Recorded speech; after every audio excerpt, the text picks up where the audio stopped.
Kerby Joseph is PFF's highest graded safety in pass coverage this year. He had a monster performance in week 9 against the Packers with 2 interceptions. And I had a first round grade on Kerby Joseph, so I'm not surprised to see him having this level of success. I think he was an absolute steal with the 97th overall pick. And even though Detroit's team defense hasn't been very good, Kerby Joseph is one of several individual players that are really promising building blocks for the future. First interception in the red zone, the ball gets batted in the air. Really athletic play to find the ball through all this traffic and come down with it. Jeff Okudah's trying to have a bounce back season, but Kerby Joseph's like, nah, I need this one.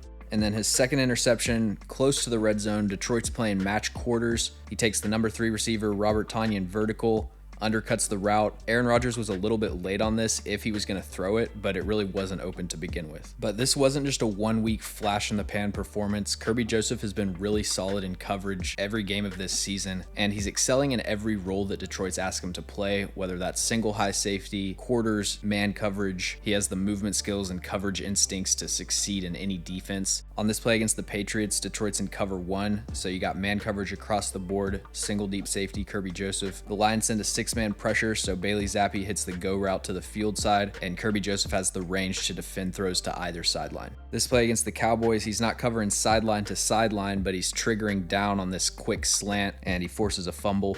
I don't have any way of knowing who's responsible for giving up this play, but it's a pretty simple play action double crossers concept. Normally the way you pass these routes off is the press corner, so Jeff Okudah is just playing Meg, meaning man everywhere he goes. So Kerby Joseph just lets him take the deep crosser and then he bites on the over, but he's expecting Jeff Okudah to fall off and then there's no one to cover CeeDee Lamb.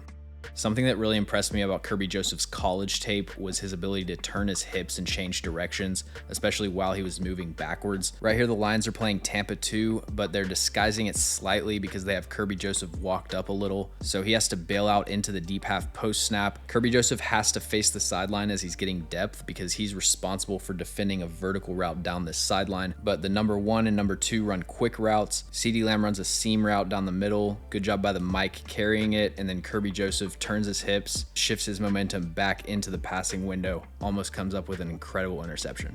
Here's another one against Green Bay. Detroit has a bunch of people walked up to the line of scrimmage to try to bluff the pressure, but then Kerby Joseph drops out, takes the number 2 vertical and breaks up the pass. You see on this play and any time that he's playing the ball at the catch point, that extra 1.5 inches of arm length that he has really makes a difference in terms of his ability to break up passes. The main area that Kerby Joseph has struggled has been run defense. I said at the beginning of the video that he was PFF's highest graded safety in pass coverage, but he's their second lowest graded safety in run defense. And I was surprised to see him struggle in this area because he was such a solid run defender in college. That was one of his biggest strengths, was that he was just a security blanket on the back end, very reliable tackler. On a lot of the biggest running plays that the Lions defense has given up, Kerby Joseph has taken a terrible tackling angle, allowing the running back to get 20 extra yards. And I think this is more of an issue of him misjudging NFL speed than him not being able to keep up with NFL speed, because when you watch him in coverage, like the plays that I've shown, you watch him play in cover 3, he can defend both sidelines effortlessly, but when he's coming downhill, he just needs to start taking better angles and not lowering his head as he makes the tackle. Outside of week 9, the results have not been there for the Lions defense, just in terms of statistics, points, yards, but when you evaluate the personnel, there's a lot of exciting young pieces on this defense, and I think if they get a good defensive coach, he can really develop them into a cohesive unit. Thanks for watching. If you enjoyed the video, make sure to like and subscribe.